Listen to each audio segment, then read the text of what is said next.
Baik, bismillahirrahmanirrahim. Kita akan belajar tentang pemisahan campuran. Untuk prinsip pemisahan campuran sendiri didasarkan pada perbedaan sifat-sifat fisik zat penyusunnya, seperti wujud zat, ukuran partikel, titik leleh, titik didih, sifat magnetik, kelarutan, dan lain sebagainya. Kemudian untuk contoh metode pemisahan campuran dalam kehidupan sehari-hari itu, kita menemukan penjernihan air dan pembuatan garam. Kemudian yang pertama untuk metode pemisahan campuran ini yaitu ada filtrasi atau penyaringan. Apakah kalian pernah melihat dari air kali yang sangat kotor kemudian disaring menjadi air bening? Nah, biasanya seperti itu. Kemudian ini ada penyaringan menggunakan kertas saring. Nah, contohnya sendiri, kalau kalian pernah melihat di kafe-kafe itu, kalau membuat kopi, biasanya mereka menggunakan kertas saring untuk memisahkan antara ampas dengan air kopinya. Jadi filtrasi atau penyaringan itu adalah metode pemisahan campuran yang digunakan untuk memisahkan cairan dan padatan yang tidak larut berdasarkan pada perbedaan ukuran partikel zat-zat yang tercampur. Kemudian yang kedua, ada sentrifugasi, pengganti filtrasi jika partikel padatan yang terdapat pada campuran memiliki ukuran sangat halus dan jumlah campurannya lebih sedikit. Nah, biasanya sentrifugasi ini digunakan untuk memisahkan sel-sel darah merah dan sel-sel darah putih dari plasma darah. Nah, seperti ini contoh alat sentrifugasi, di mana nanti tabung reaksi seperti yang dipegang oleh tangan yang menggunakan sarung tangan itu dimasukkan, nanti ditutup. Kemudian setelah itu kita tekan tombol on. Nah, nanti akan berputar. Nah, kan bisa dilihat itu before dan after. Kalau yang before itu antara sel darah merah, putih, dan plasma darahnya itu tercampur kan, kita nggak tahu yang mana yang sel darah merah, yang mana yang sel darah putih, seperti itu. Kemudian setelah diklik on atau setelah berputar, nanti akan terlihat nih berupa endapan. Nah, seperti yang ada di lingkaran itu.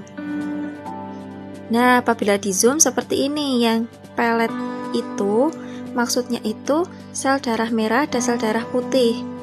Nanti kelihatan. Nah, yang air itu plasma darah. Jadi nanti yang bagian cairan yang bagian di atas itu plasma darah dan yang bagian bawah itu sel darah merah dan sel darah putih. Begitu cara memisahkannya. Kemudian yang ketiga ada distilasi atau penyulingan. Biasanya digunakan untuk memisahkan suatu zat cair dari campurannya. Prinsip kerjanya didasarkan pada perbedaan titik didih dari zat cair yang tercampur, sehingga saat menguap setiap zat itu akan terpisah. Nah, seperti ini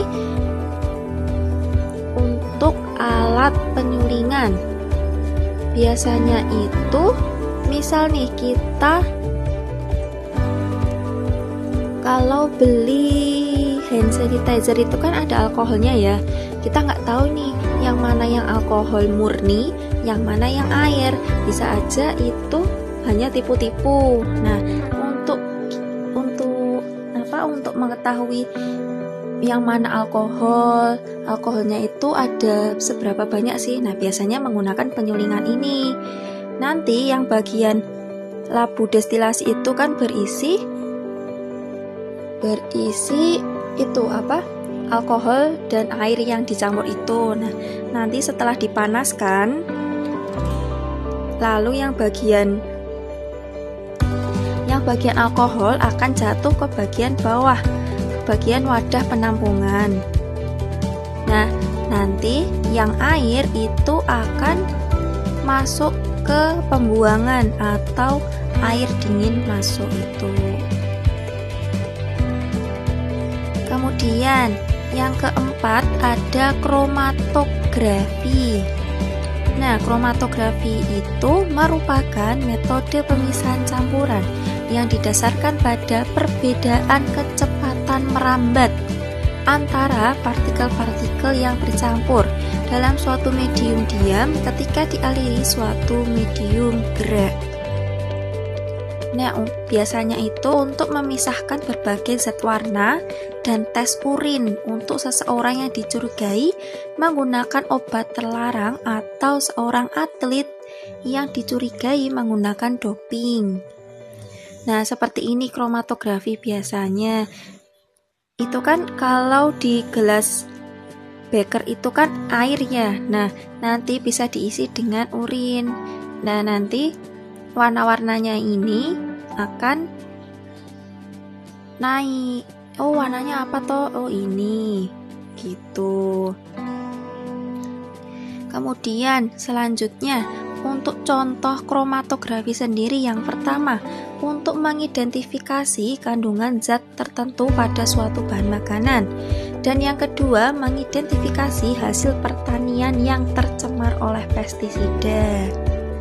Nah, untuk kromatografi sendiri dibagi menjadi 3. Yang pertama kromatografi kertas, yang kedua kromatografi lapis tipis, dan yang ketiga kromatografi gas.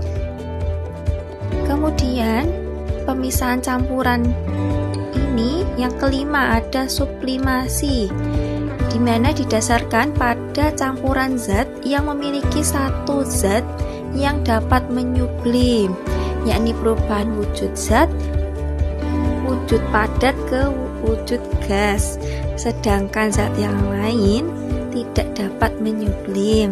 Contohnya campuran iodin dengan garam dapat dipisahkan dengan cara sublimasi. Nah, ini prosesnya. Misal kita ingin memisahkan antara kapur barus dan pasir. Kapur barusnya itu yang halus ya, bukan yang padatan bulat-bulat gitu, yang halus. Nah, nanti kapur barus dan pasir itu cara memisahkannya gimana? Kalau sama-sama bentuk partikelnya itu kecil, kan susah, masa kita harus memegang satu-satu kapur barus, kan susah kalau seperti itu. Nah, caranya menggunakan sublimasi. Jadi itu kan di situ ada kita misalkan apa ya, piring ya, misal piring. Nah, nanti atasnya nanti es batu.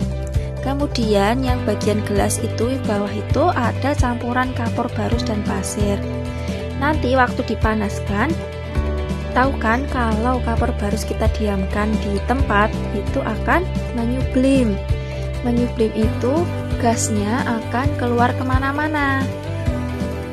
Seperti halnya pada saat pembakaran ini, kapur barus dan pasir. Itu nanti kapur barusnya akan menyublim, kan berubah menjadi gas ya. Nah, gasnya itu nanti menempel di piringnya itu yang untuk menadai es batu. Sama halnya seperti waktu kita merebus air. Nah, itu kan uap-uap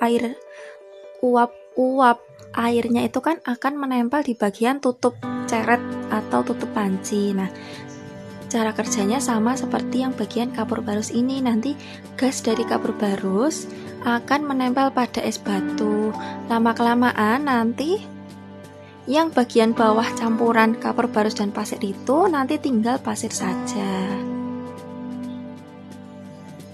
Nah, terima kasih karena sudah menonton video ini. Semoga dapat dipahami. Apabila masih belum paham, bisa ditanyakan via Japri ke Ibu.